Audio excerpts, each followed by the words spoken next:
Un discurso de algo más de una hora del flamante presidente del Tribunal Supremo de la provincia, que no es otro que el doctor Daniel Herbeta, que está en línea de teléfono. Doctor, gracias por atendernos. Lucas Amerizo.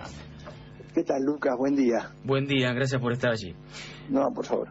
Yo pondero algunos elementos. Usted, si le parece pertinente, hará su reflexión en función de una alta participación en un acto, lo simbólico de que haya sido en Rosario y la inclusión entre las autoridades de entidades civiles, por ejemplo, vinculadas a la inseguridad, ¿no? Fueron aspectos, a mi juicio, singulares, ¿no?, de este acto de daño judicial. Sí, bueno, nosotros, en general creemos que hay una suerte de distanciamiento, ¿no?, entre las demandas sociales a veces y los poderes judiciales. Y bueno, nuestra idea, precisamente la de la Corte de Santa Fe, es tratar de, aún en términos simbólicos, de generar instancias como para que esos distanciamientos se acorten, ¿no? La presencia de familiares de víctimas para nosotros es muy importante. Creo que es probablemente el lugar, digamos, más importante del acto de ayer, porque queremos que ellos sepan que nosotros estamos solidarizados con el dolor, pero además dispuestos a acompañar, obviamente cada uno en el ámbito de su competencia, por una situación que verdaderamente es muy compleja, muy complicada, y que requiere de un compromiso fuerte de los que tenemos responsabilidad institucional. Ese fue un poco la idea, y también fue un poco el hilo, digamos, que quise transmitir, ¿no? En ese sentido. No solo hubo un análisis profundo en relación al estado de violencia que sufre la ciudad, sino también, además de señalar cómo se ha llegado a este estado de cosas, en otro tramo de su alocución, el ministro hizo referencia a alguna autocrítica que hay que hacer en función de los tres poderes del Estado, ¿no? En lo atinente a la conducción de su año de gestión, ¿cuáles son los objetivos en términos de diagnóstico y autocrítica para comenzar a revertir? Bueno, nosotros tenemos problemas, digamos, muy propios de la estructura del Poder Judicial.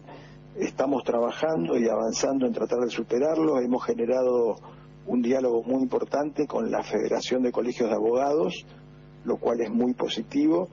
Y básicamente, en lo que a nosotros estrictamente nos compete, tenemos 3 o 4 cuestiones que vamos a tratar de, por lo menos, avanzar en la búsqueda de soluciones, ¿no?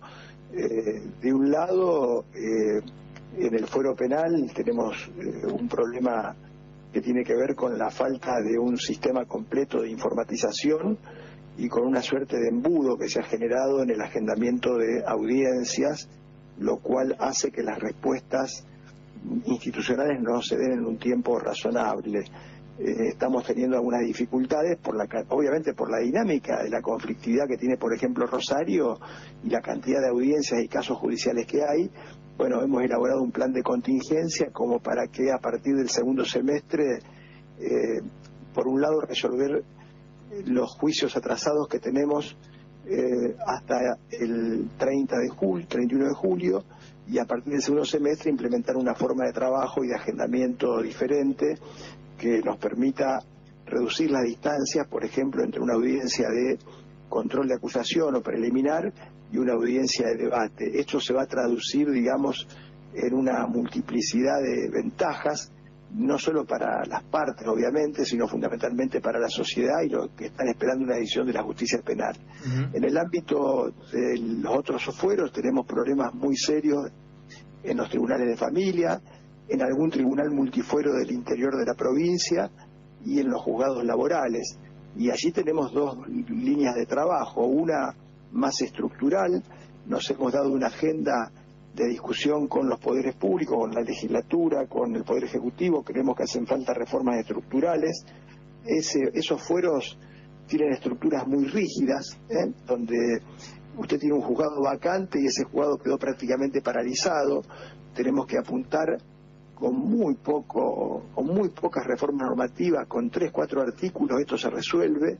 Tenemos que apuntar a tener estructuras mucho más flexibles que nos permitan a nosotros poder, en alguna medida, usar nuestros propios recursos para ir dando respuestas en los lugares donde hay más carga de trabajo. Hoy la estructura que tiene el Poder Judicial, que es una estructura casi colonial, no es muy favorable a que esto pueda pasar, y bueno, esto requiere de alguna reforma normativa. Y por otro lado, tratar de avanzar, ya lo hemos hecho en el Fuero Civil, a la implementación del sistema de audiencias públicas y orales, porque creo que es una forma de democratizar, de transparentar la función judicial, y además porque la prueba piloto en oralidad en materia civil nos ha dado resultados verdaderamente extraordinarios. Hemos hecho las encuestas a los propios litigantes, a las propias partes y a los jueces que intervienen. Bueno, tienen niveles por encima del 95% de satisfacción. Hemos logrado reducir la duración de los juicios civiles de manera exponencial, de modo que también aquí necesitamos que la legislatura nos acompañe. Estamos haciendo una prueba piloto en función de una acordada de la Corte. Necesitamos que la legislatura acompañe, digamos, en la institucionalización de este modelo, que es un modelo más parecido al penal, y esto nos va a llevar, digamos, a poder dar una respuesta mucho más rápida. Y el tercer núcleo de problemas, bueno, tiene que ver con dificultades que se nos presentan fundamentalmente en materia de violencia, en materia de niñas, niños, adolescentes, en materia de familias, pero también en la parte laboral e incluso en la parte penal, donde necesitamos pensar que hoy más que nunca la interdisciplina es fundamental. El tribunal tiene que tener equipos de evaluación de riesgo para definir situaciones en materia de violencia. Esto implica poder contar con cargos de psicólogos, asistentes sociales, psicoterapeutas, con operadores de cámara Gesell, que sean expertos en el manejo de cámara Gesell, con peritos que estén formados en finanzas y en economía, algo hoy fundamental para no solo para investigaciones penales, sino también en algunas cuestiones civiles, con peritos informáticos, dado de que hoy básicamente ese es un tema crucial, fundamentalmente en materia de prueba en distintos tipos de juicios, y nosotros no podemos estar dependiendo en ese sentido de 1, 2, 3, 4 peritos del tribunal y después contar con listas de oficio de peritos privados que muchas veces, según la dimensión del caso, aceptan o no aceptan participar, y además que no es lo correcto. Tenemos que tener peritos médicos que sean del tribunal, tenemos que tener equipos interdisciplinarios que sean del tribunal, equipos de evaluación del riesgo que sean del tribunal, y allí sí, digamos, no estamos reclamando más abogados, más secretarios, más empleados, estamos reclamando en áreas verdaderamente de vacancia que hoy, ante la dinámica del mundo actual, porque el mundo que vivimos es muy distinto a 40 años atrás, tal vez 40 años atrás o 30 años atrás este tipo de necesidades no existían, porque había hasta otra concepción y una mirada cultural diferente. Pero hoy usted sabe que es una realidad la cantidad de denuncias que nosotros tenemos en materia de violencia de género, violencia doméstica, o vinculadas a problemas de salud mental, o vinculadas a problemas de niñas y niños, es la que más llena la carga de trabajo junto al sistema penal y luego el laboral en los tribunales de la provincia de Santa Fe. Y para que los jueces puedan tomar decisiones adecuadas, tenemos que tener el respaldo y el auxilio de esas otras disciplinas. Bien. ¿Le preocupa, en otro orden de cosas, la superpoblación carcelaria a consecuencia, bueno, de que efectivamente no se ha actuado, se juzga, se detiene, se condena a las personas, pero no hay espacios de alojamiento? Más de 2.200 presos que, según los cálculos de capacidad habitacional, estarían sobrando de los penales, muchos de ellos federales. ¿Esto es por una doctrina punitivista o en realidad es una conjunción de factores? No, esto, a ver, esto es un tema interesante. Hay 3, 4 cuestiones que tienen que más o menos quedar claras. En primer lugar, el que comete un delito tiene que ser juzgado y si es culpable tiene que cumplir la pena. Y por lo tanto no podemos regular tampoco la cantidad de presos en función de que si hay muchos dejo libre a un culpable, no sé si me explico. Sería más grave dejar encarcelado a un inocente, pero bueno, esto por un lado que quede claro. Ahora, la política penitenciaria también tiene que darse, y el conjunto de los actores del sistema penal tienen que darse una estrategia, porque hay que ver hasta qué punto hay situaciones que ameritan, por ejemplo, una condena efectiva en delitos, digamos, de menor cuantía, en delitos menores, y en segundo lugar tiene que asumir que hay un crecimiento en la tasa de encierro que es preocupante. No es común que uno triplique prácticamente la tasa de encierro en 15, 16 años. Esto obviamente que produce un doble efecto negativo. Por un lado, si se aumenta exponencialmente la cantidad de presos, pero se sigue manteniendo el mismo personal penitenciario, ya tenemos un problema hacia adentro del gobierno de la cárcel, porque es muy difícil, digamos, que ese personal, que además no está siempre bien pago y en buenas condiciones, pueda tener algún control, y esto lo que genera son situaciones bastante complicadas. De hecho, en Rosario está acreditado que un alto porcentaje de los crímenes que azotan la ciudad han sido ordenados de la cárcel. Pareciera que el gobierno de la cárcel no la tiene el penitenciario, sino que la tienen los propios cabecillas, digamos, de algunas organizaciones o bandas que están precisamente encarceladas. Entonces esto no se puede perder de vista. En segundo lugar, tenemos la otra cara de la moneda, un problema de hacinamiento y sobrepoblación carcelaria que coloca al Estado argentino y a la provincia de Santa Fe en la posibilidad de ser responsable internacionalmente frente a o ante las convenciones internacionales que la Argentina tiene firmadas. Y esto además implica también una limitación de derechos. A ver, los derechos, cualquier ser humano, persona, tiene derechos. Los que tienen problemas de salud mental, las que están privadas de la libertad, no son parias, no son no personas. Por lo tanto, la cárcel también tiene que generar condiciones que por lo menos apunten a respetar la dignidad humana. Si yo tengo un fenómeno de hacinamiento o sobrepoblación carcelaria y paso determinados niveles, la Corte Interamericana de Derechos Humanos ha equiparado estas situaciones a casos prácticamente de tortura y de degradación, y esto nos puede traer complicaciones, de modo que hay que abordar rápidamente el problema carcelario, porque estamos en una realidad. A ver, los datos son datos duros, o sea, yo escucho a veces dicen la puerta giratoria. Miren, no, la puerta giratoria es una especulación, no sé, de alguien que no conoce datos, ¿no?